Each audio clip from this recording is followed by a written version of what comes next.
Board of Commissioners Health, Safety, and Human Services Committee to order at 12:03. Roll call, please. Commissioners Nelson, Here. Ockendorfer, Here. Miller, Here. Jackson, Here. Powell. Commissioner Powell. I know you're here a minute ago. I'll come back. Commissioner Markham, Here. Gingell, Hoffman, Here. Powell, Loops. Here. Madam Chair, we have a quorum. Thank you. Please rise for the Pledge of Allegiance. I pledge allegiance to the flag of the United States of America and to the republic for which it stands, one nation, under God, indivisible, liberty and justice for all.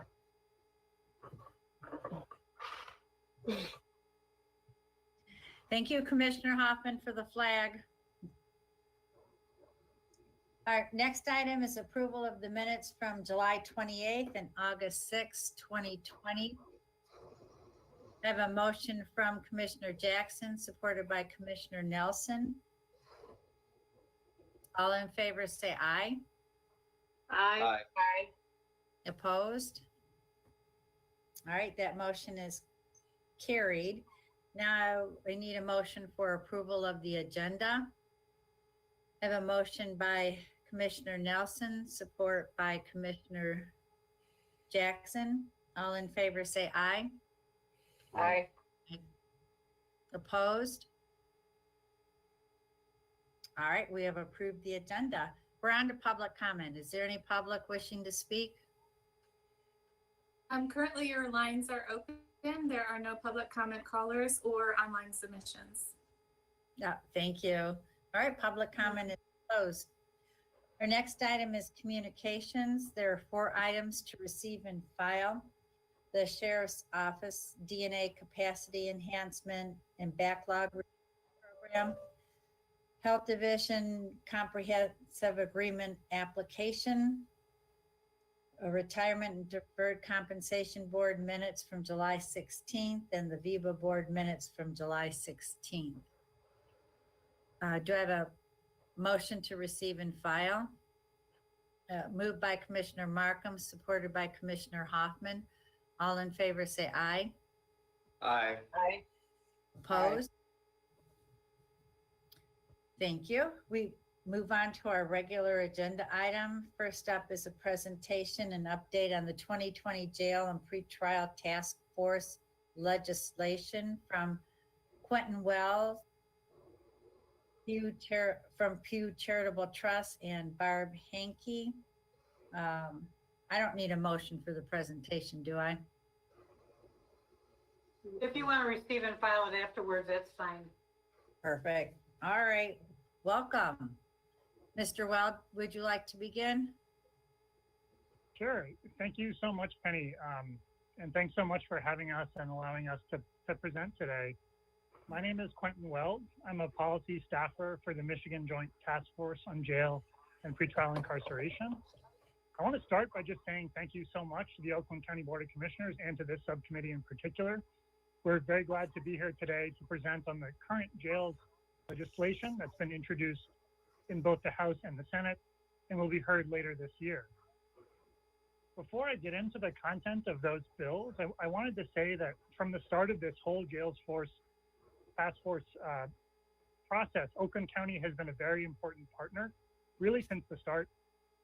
The task force was able to tour Oakland County facilities in the early days, and Oakland, through Sheriff Bouchard, provided jail admissions and population data that helped, along with similar info from many other counties, inform the policies and the legislation you'll hear about today. So just a general huge thanks to the County of Oakland. Finally, I wanted to acknowledge Barb Hankey. I think that Barb has another meeting at the moment, but There's a reason why your pretrial department has a national reputation. Barb attended several task force meetings and has been a huge asset in getting the task force to this point. She was also a very valuable connection for the task force in talking to other pretrial practitioners throughout the state due to this informal pretrial alliance she's developed with about 20 other counties. So I'm not sure if she was able to make it on today, but a huge thank you to Barb for her tireless work, both in Oakland and at Michigan at large recently.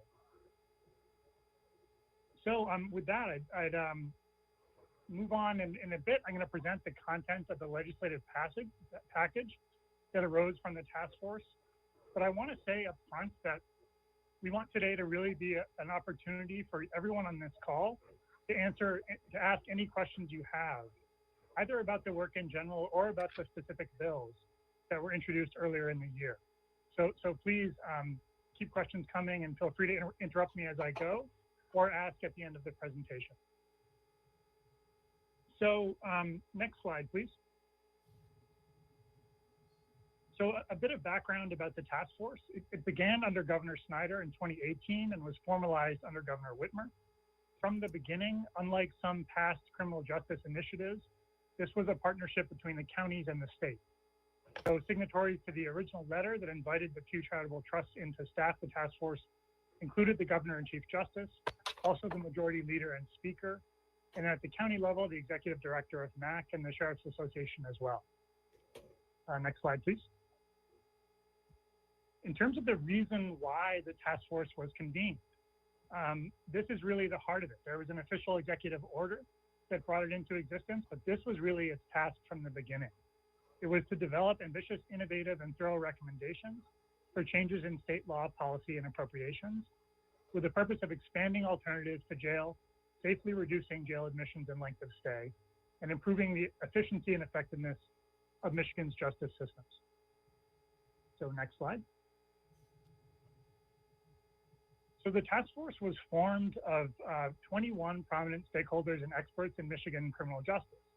It was chaired by the Chief Justice and Lieutenant Governor and represented a very wide range of vocations and points of view.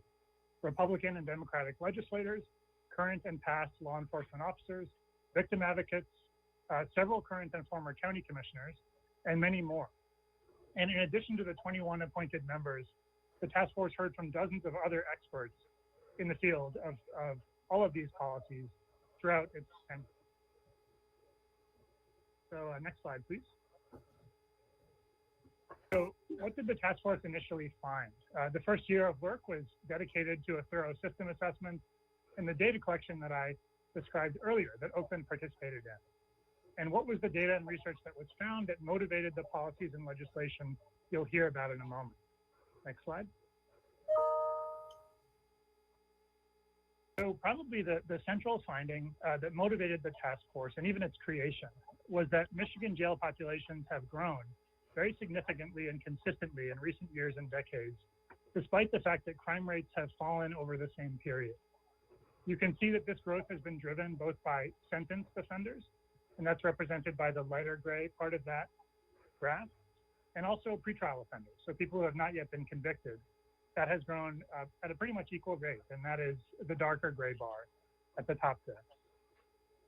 And you'll see this reflected in the bills I speak about in a moment. There are bills that concern pretrial reforms and then also affect sentencing and probation and other things that happen after someone is sentenced. So next slide, please. Another point of great interest to the task force was the fiscal impact of jail spending. As this group is surely aware, public safety and jail spending is very important. It's also a very major expense at the county level. And the legislation and the policies and then the bills were designed with an eye towards averting future jail population growth and keeping those costs down going forward. Next slide, please.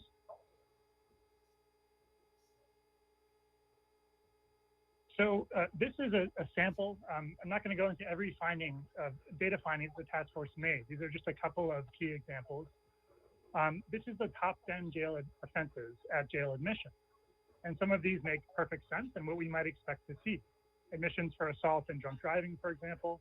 These folks should be going to jail and we might expect to see them in the top 2 or 3 offenses. But there were some big surprises that that stand out, in areas the task force saw an opportunity for some common sense changes. For example, the third and most common offense here is driving on a suspended license. And the fourth most common offense was a probation violation that's something short of a new crime. So if someone violates the terms of their supervision for something other than a new crime, that's getting them into jail. And it's the fourth most common reason, right after driving on a suspended license. So that's a little bit of the motivating data. And now I want to get into really the main purpose of this presentation today, which is describing the legislative package.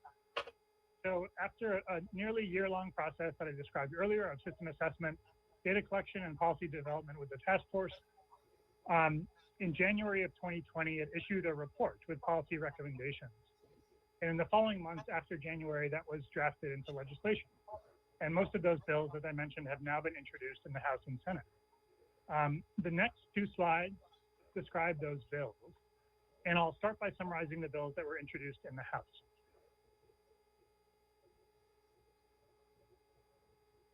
So the bills introduced in the House, they generally cover three areas: driver's license suspension, reclassification of low-level traffic crimes to civil offenses, and the elimination of certain jail mandatory minimums.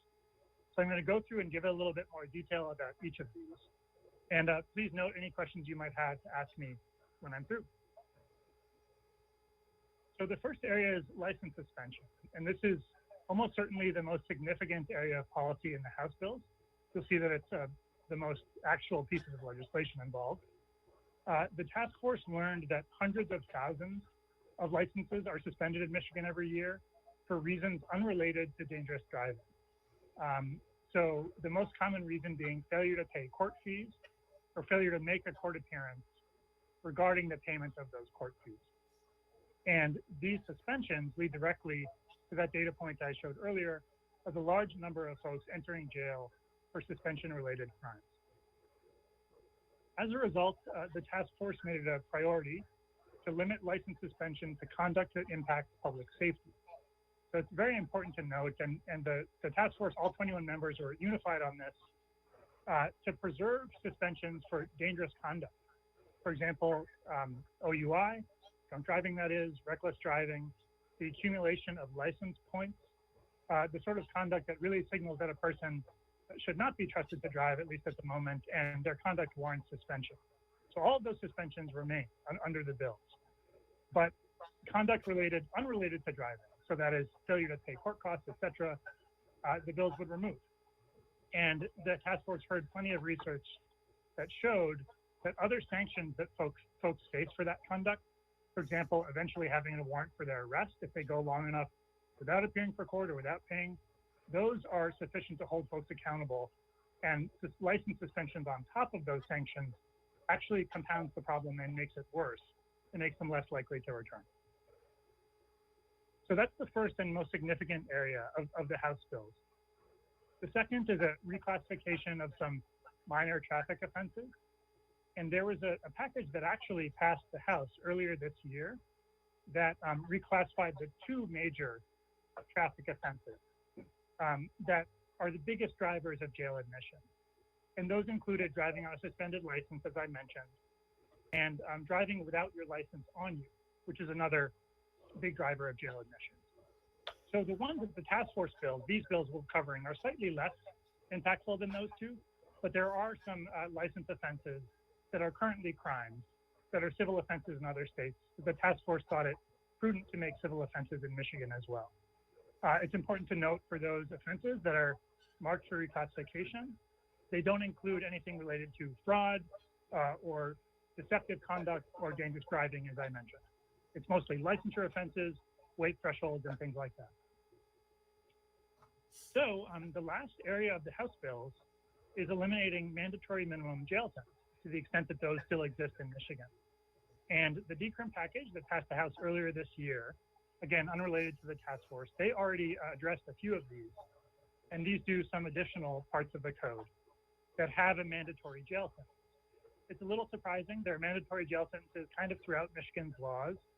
They're not huge drivers of the population because they tend to be for somewhat unusual offenses, for and REPA offenses related to hunting, for example, or snowmobile operation. There's also a few in the health code involving sort of medical practice without a license and some things like that.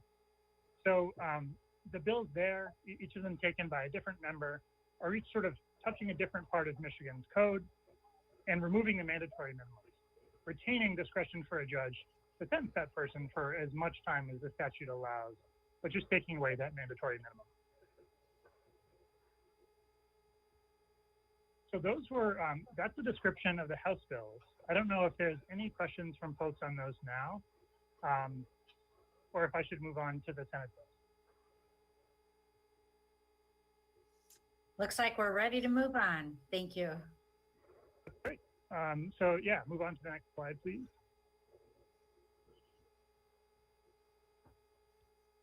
So the Senate bills have four different areas. Increasing the use of arrest alternatives by prioritizing citation and summonses, prioritizing sentencing alternatives to jail, reducing jail admissions from probation and parole, and then lastly, improving behavioral health training for corrections officers. Excuse me.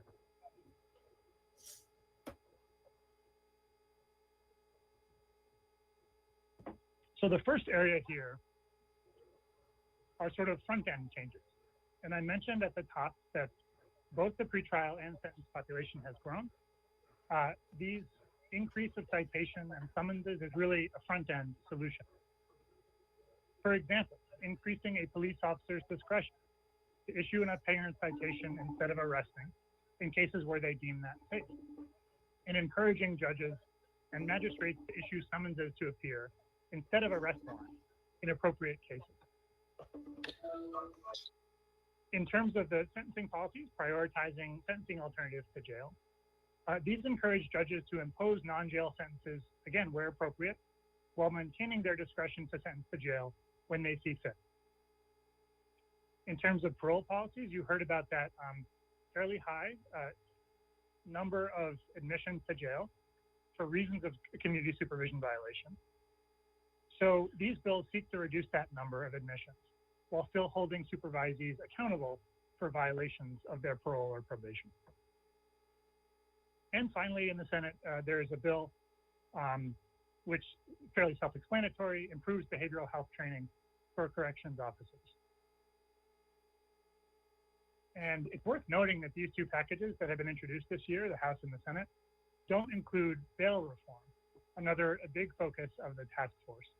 And that's because there was an existing package, a bipartisan package sponsored by both Republicans and Democrats that addressed bail reform, which is sort of happening in parallel to this. It will probably happen after the task force bills, but just in case you're missing bail-related reforms here, those actually aren't part of the House and Senate packages and will happen at a later date from separate Michigan legislatures. Would you tell me again the example of an arrest alternative? Sure. So currently Michigan is pretty unusual in that a police officer, if he encounters someone on the street who's charged with a certain misdemeanor, is required to arrest that person, required to potentially drive them for several hours to jail and hold them until that person gets to be arraigned. That's generally not the case in other states. Usually if an officer, for example, comes across someone who's, say, shoplifted or driven without a license, they have the discretion to issue an appearance ticket instead of arrest. So it's essentially bringing Michigan in line with other states by increasing officers' discretion to issue those citations.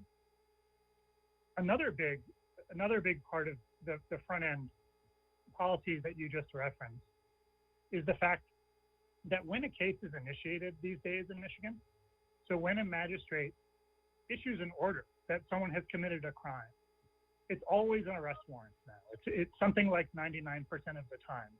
It's an arrest warrant, which creates a system where you have many, many arrests for those warrants instead of the prospect of a summons. So most other states, the magistrate usually issues a warrant, but they can, in cases where it's appropriate, in cases where the officers think the person is in a flight risk, you can issue a summons instead, which tells the person to appear in court for the license offense or what have you, and can save that incarceration at the front end. I don't know if that answers your question, but those are probably the two biggest front end changes that are included in that area. Yes, thank you.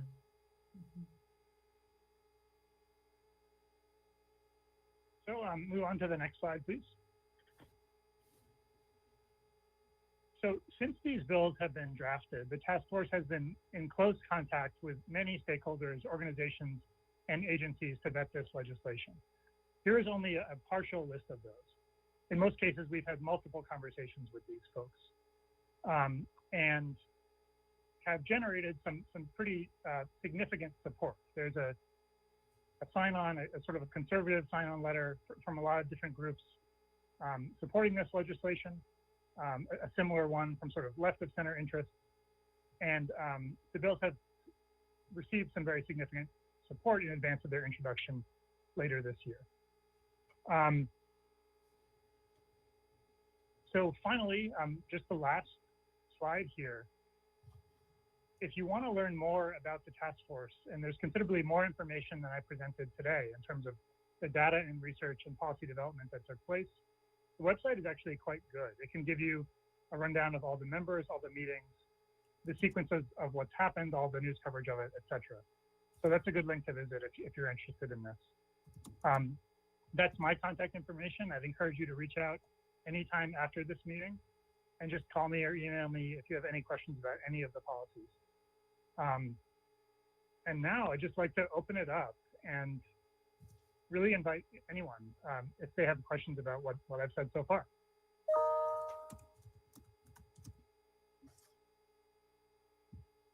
Does anybody have any questions? No, Commissioner Hoffman? Sure. It's not really a question, just a comment, but thank you, Mr. Wells, for your presentation. I think a lot of this is long overdue. I mean, I think it's one thing to be tough on crime, but at the same time, there's got to be a balance between justice and people losing respect for the system. And some people get caught up in this system for minor traffic violations, and they get on a treadmill. They have a hard time getting off of. So I thank you very much. Thank you. Yep, Commissioner Jackson? Thank you, Chair. Thank you, Mr. Wells, for your informative presentation. I just had a question as far as you had one slide book in the book that showed jail populations tripling since the 70s, as well as the rates of pretrial incarcerations.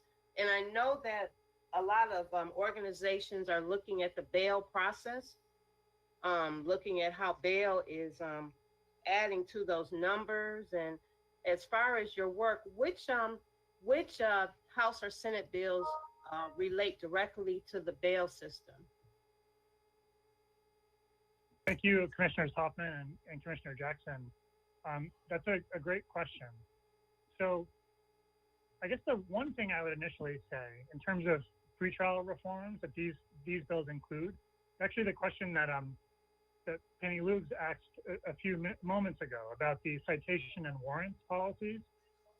Those are policies, while they're unrelated strictly to bail, they can have a really big impact at the front end of the system by limiting the number of arrests that an officer is statutorily required to make and allowing them to issue citations and summonses instead, as I described.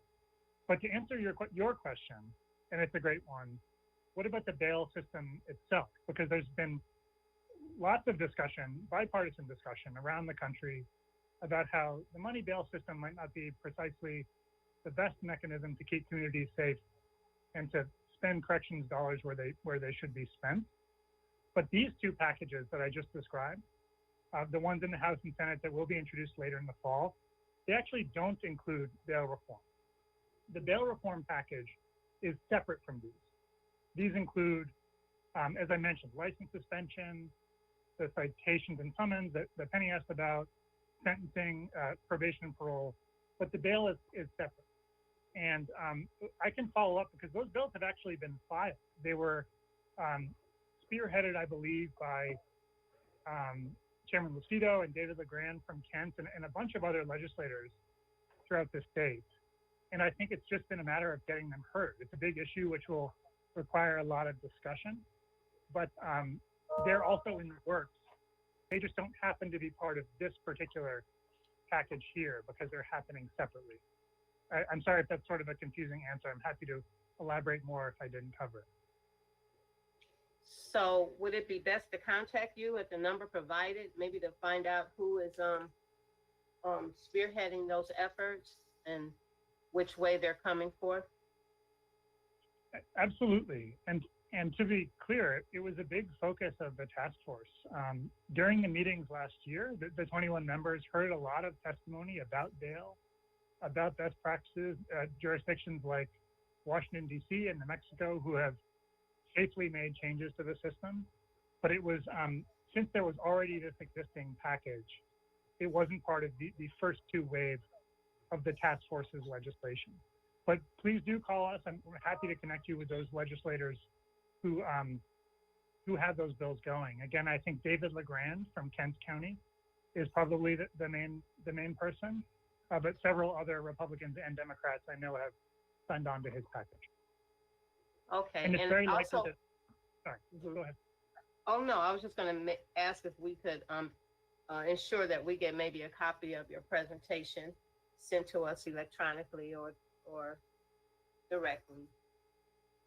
Yes, ma'am. We have probably more documents than you'd ever care to read, but we can, we'll send along whatever we think might be useful for sure, including this presentation and other kind of just on-point documents that summarize the bills for sure. And of course, if anyone's really curious, the bills are all online because they have been filed, so you can find them on the legislative website using the bill numbers that are in this PowerPoint. But we'll actually send more stuff along. Thank you. So if you send it to Pam or Chris, I'm sure they forward it to the rest of the commissioners. I do have the PowerPoint presentation, if that's what you're talking about, Commissioner Jackson. I can send that to all the members. Yes, ma'am. That's what Okay. I'm talking about. Thank you. Yeah, and I noticed there's a couple documents in the packet as well, Commissioner Lubes, if you want to receive and file those. Yes. Yeah, well, are there any other questions or comments?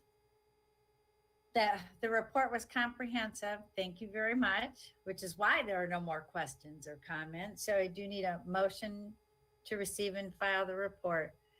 Moved by Commissioner Kokendorfer, support by Commissioner Nelson. All in favor say aye. Aye. Aye. Opposed? All right, thank you, Mr. Weld. Thank you very much, commissioners. Have a great meeting and great rest of your day. Thank you. Our next item is Circuit Court Civil Criminal Division interlocal agreement for mental health services between the 6th Judicial Circuit Court, Adult Treatment Court, and Oakland Community Health Network. And I have a motion by Commissioner Nelson, support by Commissioner Jackson. All right, and we have Kevin Offner here to report about that. Actually, we have Pam Monville. I'm not Kevin Offner, but I am his deputy court administrator. So I'm standing in place today. And with me, I have John Cooperrider of our business office, Jacqueline House-Evison, our chief of juvenile casework, and Tina Lathers, who is Tina is our chief, and Jackie is our supervisor of casework services. So I'm here to present on 3 interlocal agreements. These are pretty familiar to you as they come up every couple of years. The first one is the interlocal agreement for the mental health services. That is a position that is part of our drug treatment court. It is occupied by Heather Willis, and she is a liaison and connects the, she does some drug treatment assessments and connects the participants with services. This position is funded by drug court grants by SCAO. So I do know Heather Willis personally, and she does a great job with this. So this is an item that's ongoing and has been year after year. Correct. Thank you. Are there any questions or comments? All right, roll call, please. On item number 2, Commissioners Nelson, Yes. Okendorfer, Yes. Miller, Yes. Jackson, Yes. Powell. Commissioner Powell, can you hear me? Come back. Commissioner Markham, Yes. Hoffman, Yes, I had to call in. My computer just went crazy. I think it's the Russians. okay. And Commissioner Powell, can you hear me? Yes. Crazy. Okay. And Commissioner Loops? Yes. Madam Chair, you have 8 yeas and 0 nays. I should also comment that Commissioner Gingell is absent with notice. Thank you. That motion is carried. Then on to the next item, Pam, it will be the Circuit Court Interlocal Agreement between Oakland County and Community Mental Health for Adult Treatment Court Amendment 2. So we need a motion. So moved, Hoffman. Thank you, Commissioner Hoffman, supported by Commissioner Miller. All right, Pam, is this yours to lead us up? Yeah, so this is the second interlocal agreement for our treatment court. This is for a position of peer recovery support. This is a part-time position. It's occupied by Caleb Franks. He is actually a graduate from the APC program, and he helps the participants and go through the process and will be like a mentor and help them get treatments and connect any dots that they have. He's in this position at least for 4 years. It may be longer. The funding we're requesting also comes from the drug treatment court grant from SCAO. Thank you. Are there any questions regarding this contract? Oh, seeing none, roll call, please. On item number 3, Commissioners Kokendorfer, Yes. Miller, Yes. Jackson, Yes. Powell. Mute if you're not speaking, please. Commissioner Powell, Yes.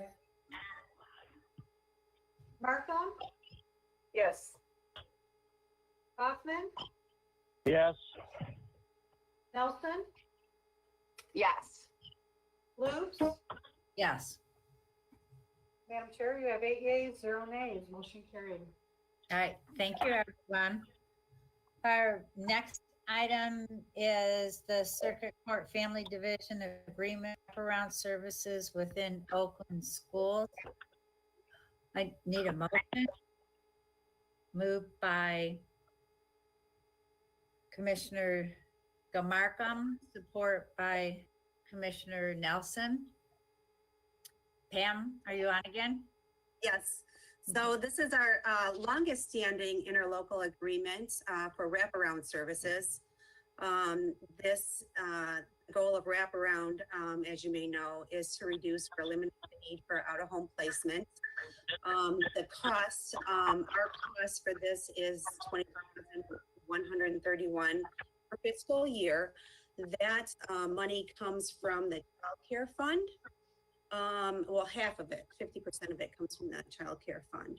wraparound. The money goes to help the Oakland schools who provide staff members for this program. They have 7 or 8 staffers. And I think that's about it, unless you have any more questions. Any questions or comments? I know more than a few of the commissioners have worked with wraparound with Susan Benson and Holly, and they do make a difference in the lives of families.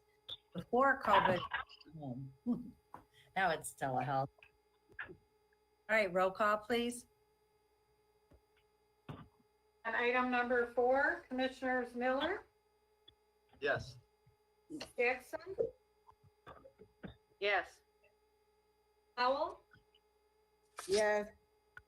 Markham, Yes. Hoffman, Yes. Nelson, Yes. Okenderfer, Yes. Lutz. Yes. Madam Chair, you have 8 yeas, 0 nays, motion carried. All right, thank you. Thank you, Pam, John, and Jackie. Thank you, commissioners. Have a great day. Thanks. Thank you. Our next item is from the Sheriff's Office and Prosecuting Attorney, fiscal year 2020 Oakland County Narcotics Enforcement Team, Brine Grant Request for Grant Match Amendment. Do we need a motion? Moved by Hoffman. Thank you, Commissioner Hoffman. Support by Commissioner Nelson. And Sheriff McCabe, I see you on the screen. Are you Undersheriff, don't get me fired, Commissioner. I'm an undersheriff. Undersheriff? Employee. So thank you very much, Madam Chair and Commissioners. Just if I take a moment on the presentation that was previously done, just so you know, since 1997, the Sheriff's Office has always issued appearance citations for those incidents that he was talking about. You can't lodge somebody at the Oakland County Jail driving while license suspended or no ops. We don't allow it unless there's some extenuating circumstances or it's tied to another crime. And we have trained well over 100 deputies in crisis intervention also to help divert people away from jail. So just want to let you know, we've been kind of out front on that issue for quite some time. Our population today is down to about 580. When Mike Bouchard took over as sheriff, it was around 2,200. So, you know, some of that has to do with COVID, but we've also done a lot of things to keep people out of jail, just so you're aware of that. Appreciate today we're asking for close to a little over $120,000 to meet our needs of the narcotics enforcement team. As you know, NET is the longest serving narcotics enforcement team in the state of Michigan, started back in the late 60s. The local departments that participate in that, I'll just run them down real quick if you don't mind. We have Auburn Hills, Birmingham, Bloomfield Township, City of Farmington Hills, Ferndale, Franklin, Hazel Park, Madison Heights, excuse me, Rochester City, Royal Oak, Troy, Waterford, West Bloomfield, and the city of Southfield, which has been out for a little bit due to a shortage, and they'll be coming back in January. So we're just looking today in order to continue the staffing levels that we have and not lay anybody off. We're asking for the transfer from the grant match to make the process whole. I'll just give you a few quick statistics. Since 2017, NET has investigated 1,932 cases. We've done 809 search warrants. We've brought a total charges of 1,956 charges to the prosecutor's office. There's some disturbing trends that you're not going to want to hear, but I'm going to tell them to you because first I'll let you know, we have not done a marijuana investigation since October of 2018. That's not one investigation on that, just so you know, due to the law change. Let's see here. Current cocaine violations or cases are up 78%. Fentanyl is up 310%. And as you all know, fentanyl is very, very deadly. A small amount can kill somebody. Methamphetamine's up 185%. Psilocybin's up 2,787%. Cat alone is up 50,000%. Now, cat is KHAT. It's something new that is coming in from East Africa and the Arabian Peninsula. We had a seizure of over 500 pounds. It's a flowering evergreen shrub that is abused for as a stimulant. It's chewed like tobacco or used as tea.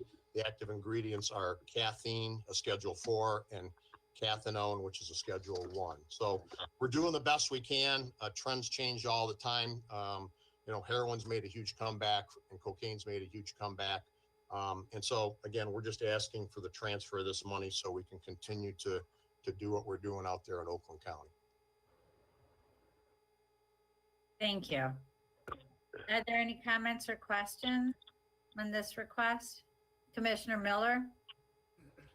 So the question I have is, typically when we get any kind of grant, especially these grants, the grant would be attached in the file. I'm not seeing it unless I have an older version.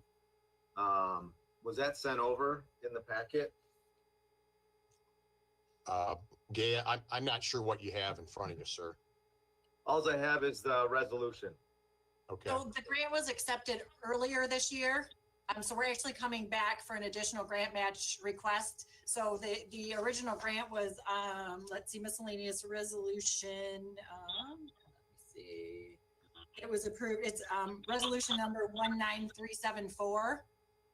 So it had been accepted previously, and then now we're just coming back for basically the remaining grant match approval. But I can forward you. I mean, if you want me to, I can forward you the original grant match application. If you could, please. Yep, I sure will. Thank you. Thank you. Any other questions or comments? Roll call, please. Item number 5, Commissioners Jackson, Yes. Powell, Yes. Markham, Yes. Hoffman, Yes. Nelson, Yes. Okenderfer, Yes. Miller, I'm voting yes with after I get the grant, I may pull it off the consent agenda just if I have any more questions or concerns, just so I'm voting yes right now. okay. Luce, Yes. and I'm sure you have 8 yeas, 0 nays. All right, thank you. We'll move on to our next item. It's also from the Sheriff's Office, an extension of the contract with Helinet Aviation Services. So I have a motion by Commissioner Miller, support by Commissioner Nelson. And who is speaking to this? I'll let Gaia, it has to do with the downlink for the helicopter to us and all the local police departments. I'll let Gaia explain it. Thank you. So basically what happened with this, when we signed the original contract, there's a 5-year contract period. But the warranty, by the time they got the infrastructure set up, the warranty didn't start until after that point in time. So basically we want to take advantage of the full warranty. And so that's why we're asking for the extension. So we're asking for an additional contract extension past the 5 years to just meet with the end date of the warranty so we can take full advantage of it. Thank you. So it's a formality for purchasing, basically. Yes. Are there any questions regarding this item? All right, roll call, please. On item number 6, Commissioners Powell, Yes. Markham, Yes. Hoffman, Yes. Nelson, Yes. Okenderfer. I think he left. Miller, Yes. Jackson, Yes. Luce, Yes.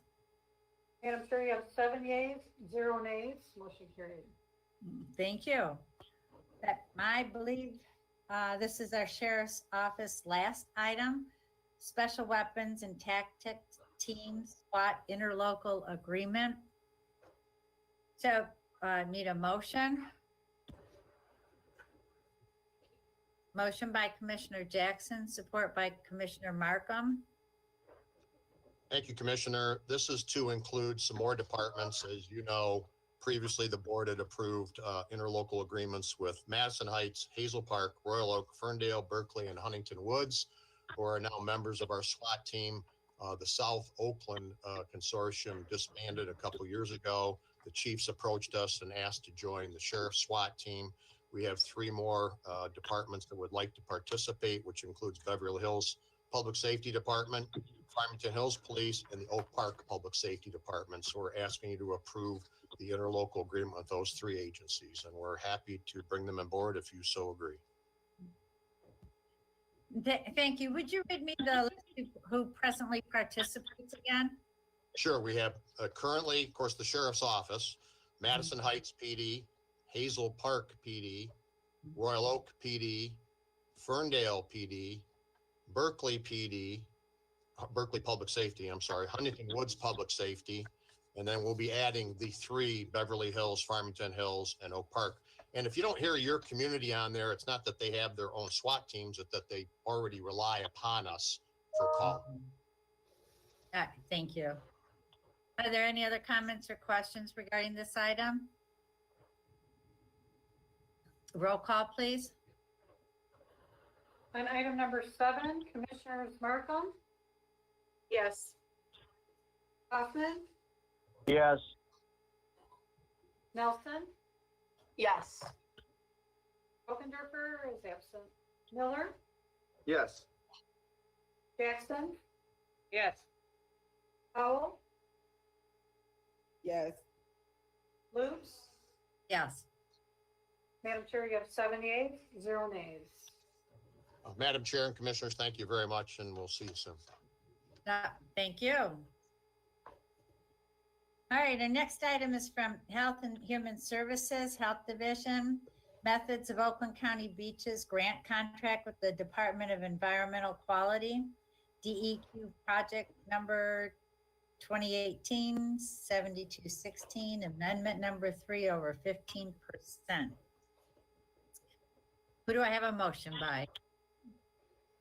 Moved by Commissioner Markham, support by Commissioner Nelson. Then I see Leanne. Welcome, Leanne. Thank you. Good afternoon. So this request is for an extension of the contract date to extend from December 31st, 2020 to December 31st, 2021.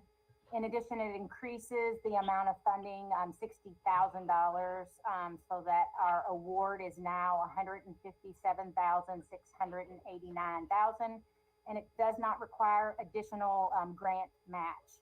And so this funding we will use to help support salary for the students, the fringes and supplies that we need for the beach monitoring and QPC monitoring. That's to help support the staff salary for the beach monitoring? That's correct. We bring students in every summer, and so that it helps assist with their funding and also the staff that are in the lab. They charge to the grant when they're doing the beaches. Oh, thank you. Questions regarding this item? Pretty simple then. Roll call, please.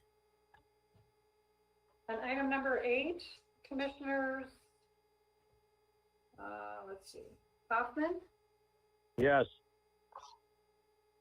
Nelson, Yes. Miller, Yes. Jackson, Yes. Howell, Yes. Markham, Yes. Lutz. Yes. Madam Chair, you have 7 yeas, 0 nays. Thank you. Thank you very much. Thank you. Our next item is support for the Equal Rights Amendment ratification by Commissioner Markham. So I have a motion by Commissioner Markham, support by Commissioner Miller. Commissioner Markham, would you like to talk about this? Sure. Thank you, Madam Chair. So the Equal Rights Amendment has been passed by 38 states as required by the Constitution for an amendment. Michigan was one of the first. The 38th state was Virginia, which passed it in February of this year. However, the way it was originally written, we had to have ratification of all the states by 1979. That deadline has subsequently been adjusted. And recently, the House of Representatives passed a bill to extend that deadline again, but it's held up in the Senate. For the life of me, I can't understand why the Senate does not want to allow, women to have the same rights as men, but right now they have some reason they're not passing it. So we would like to pass this resolution to let them know that this county out here in Michigan supports the Equal Rights Amendment and would like them to move it along. So, thank you. Thank you. Are there any comments or questions on this? A roll call, please. On item number 9, Commissioners Nelson, Yes. Bokinger is absent. Miller, Yes. Jackson, Yes. Powell, Yes. Markham, Yes. Hoffman, Yes. Loops, Yes. and Chair, you have 7 yeas, 0 nays. Thank you. Thank you, Commissioner Markham. Our second to last item is urging the U.S. Senate to take action on the Paycheck Fairness Act. So am I able to move this as the chair? Generally speaking, we ask the chair to ask someone else. All right. Thank you. I need a motion by Commissioner Nelson, support by Commissioner Miller. So this is similar to our previous resolution that the paychecks for our genders should be equal also. Are there any questions about that? Yeah, this is Bob Hoffman. I have a question. Sure. When you say pay should be equal, are we talking about if there's a male secretary and a female secretary, they should be equal, or are you talking about all occupations? I guess I'm not totally clear on that. The job that a male and female are doing, exactly as you described, would be equal pay. Yeah, and I agree with that. Yep, Yeah, equal pay for equal work. correct. It's not like saying a carpenter should be paid the same as a secretary or. No, you are correct. Okay, thank you. Commissioner Miller? Thank you, Madam Chair. So I would say I like that you're doing this, and I appreciate it. This is something that, as the trades have always had equal pay for, whatever title they have. It doesn't matter what trade they're in.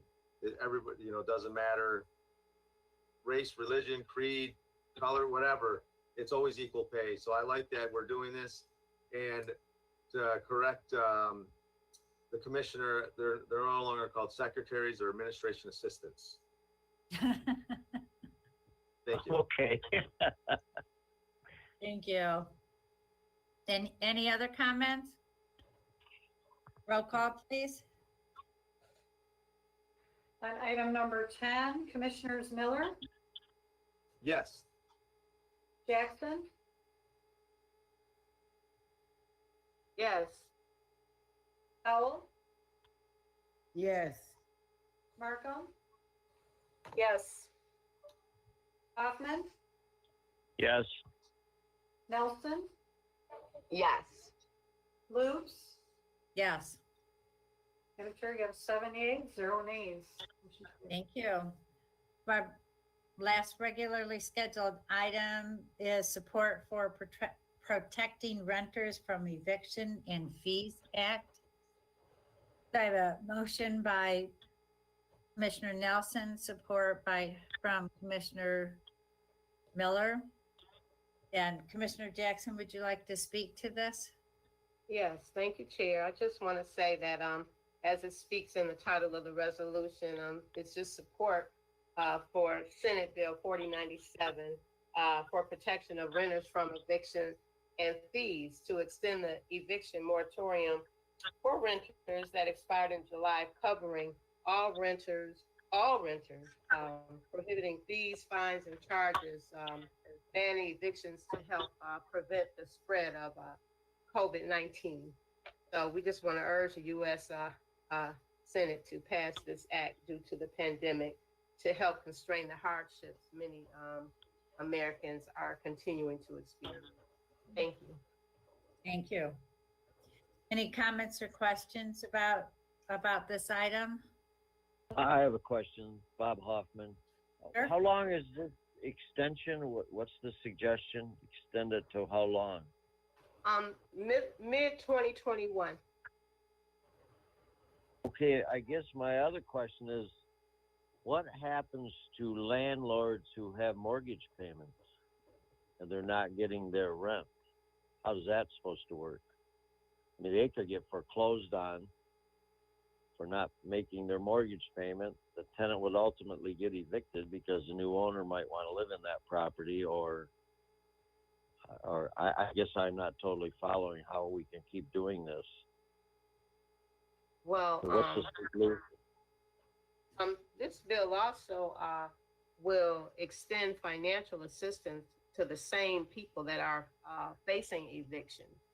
So the landlords and property owners will be protected within the process. So that means they get paid? Yes, up to an extent, Commissioner Hoffman, and the devil is in all of those details, because of course what you brought up is a true and real concern. But it starts first with keeping individuals within their dwellings. Yeah, I think that's admirable, but Because even if tenants are evicted, that still causes financial hardship to landlords and property owners. The whole eviction process is costly to a landlord as well. And then even finding new tenants, we don't know what we are about to face as far as the landscape of people even being able to assume new property and rental properties. So like I said, the devil is in the details with this as we walk down this novel pandemic. so when is it set to expire right now? We're extended to mid-2021. When's the expiration July. date? In the resolution wording, it reads July 2020. It expired. Oh, it's already expired. Yes. So do we know if evictions are up? Do we even have any information on if it's really an issue that we need to extend?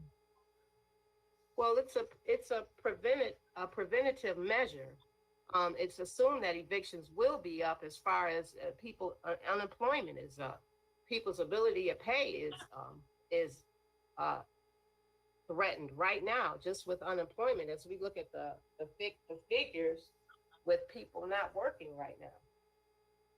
And people filing for unemployment, continuing to file for unemployment. So it's a preventative measure. We don't want to see people on the streets. Oh, I agree.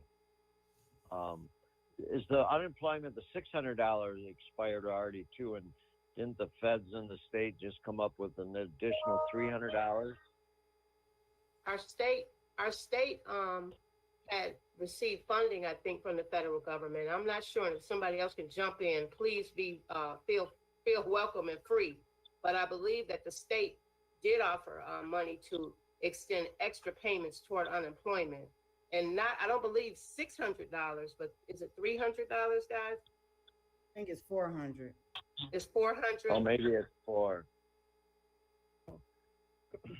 This is Barbara. It's $300 every 2 weeks, and it's from federal government, and state had an option to increase it by $100 if they have money for it.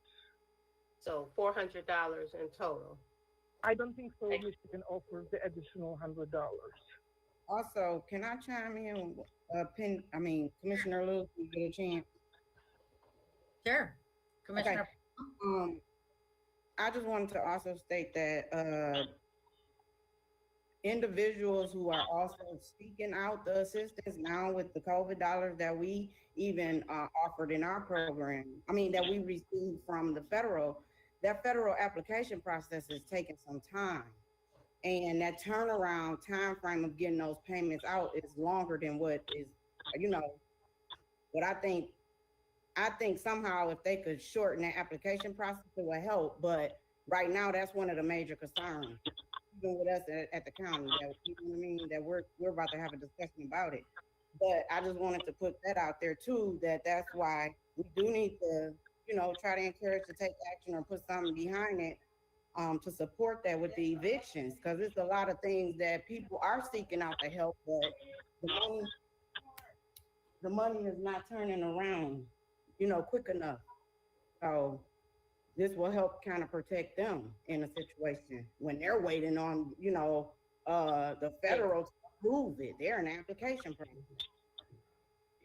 I think I can answer Commissioner Hoffman's question about the issue of whether evictions are a pending concern. I did find an article. It's not Oakland County, it was Wayne County, but there's 450 pending in Wayne County right now in court.